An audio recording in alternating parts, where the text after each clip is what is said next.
Hello friends, कैसे हैं आप सब। मैं आपका अपना मित्र advocate S S Mishra legal Darpan channel में स्वागत करता हूं। फ्रेंड्स, आज मैं बात करने वाला हूं कि अगर कोई सिविल सूट है, दावा है, तो उस दावे को यदि कोर्ट से खारिज होने से बचाना है तो आपको क्या काम करना चाहिए।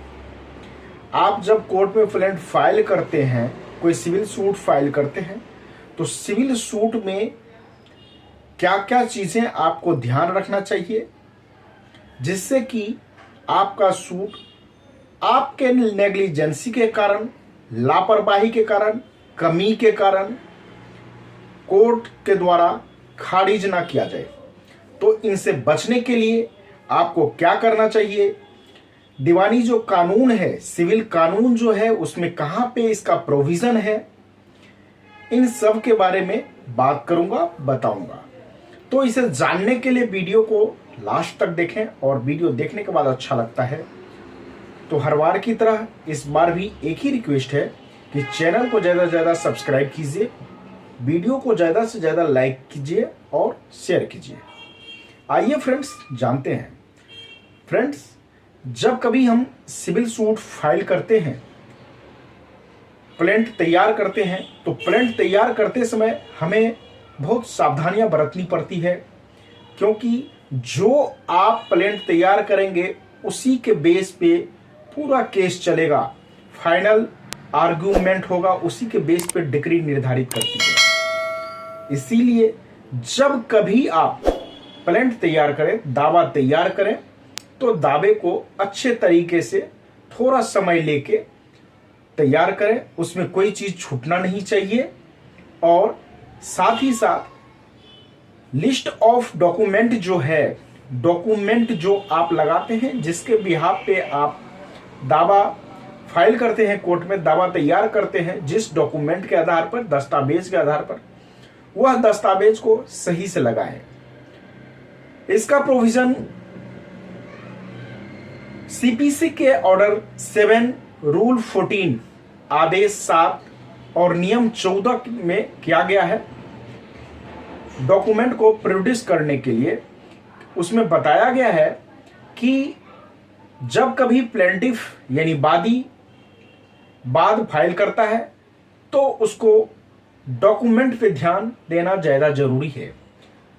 यदि उनके पोजीशन में डॉक्यूमेंट है, जिस बिहाफ पे वो केस फाइल करते हैं, उनके पास यदि ओरिजिनल डॉक्यूमेंट है, तो उस ओरिजिनल डॉक्यूमेंट को वो लगावें। जैसे कि आप कोई सिविल सूट फाइल करते हैं, तो यदि पार्टी को लीगल नोटिस देते हैं पहले, तो लीगल नोटिस उसमें लगाएं। उसके बाद जो विवाद है, उस विवाद से रिलेटेड जो भी आपके पास पेपर है उसमें लगाएं।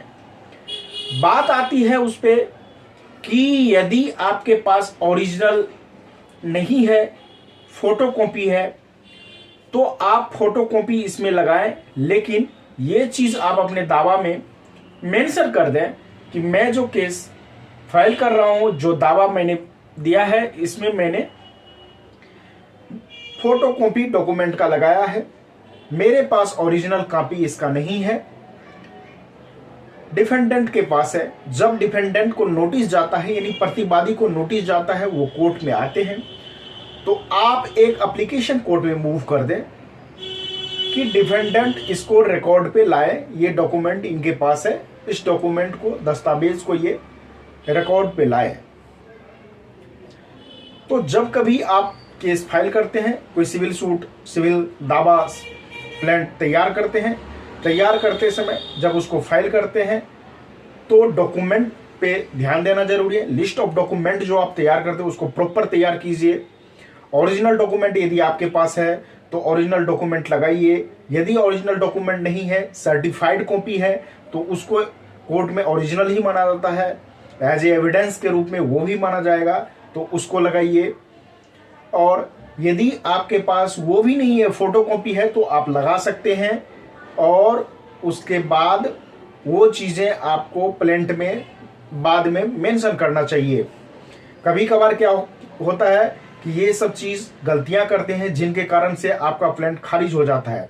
इसीलिए ऑर्डर 7 रूल 14 ऑफ सीपीसी, जो हमारी सिविल प्रक्रिया संहिता है, उसके आदेश 7 नियम 14 में ये चीज बताया गया है कि डॉक्यूमेंट किस तरीके से कोर्ट में प्रोड्यूस करना चाहिए, आपको दावे के साथ किस तरीके से डॉक्यूमेंट लगाना चाहिए।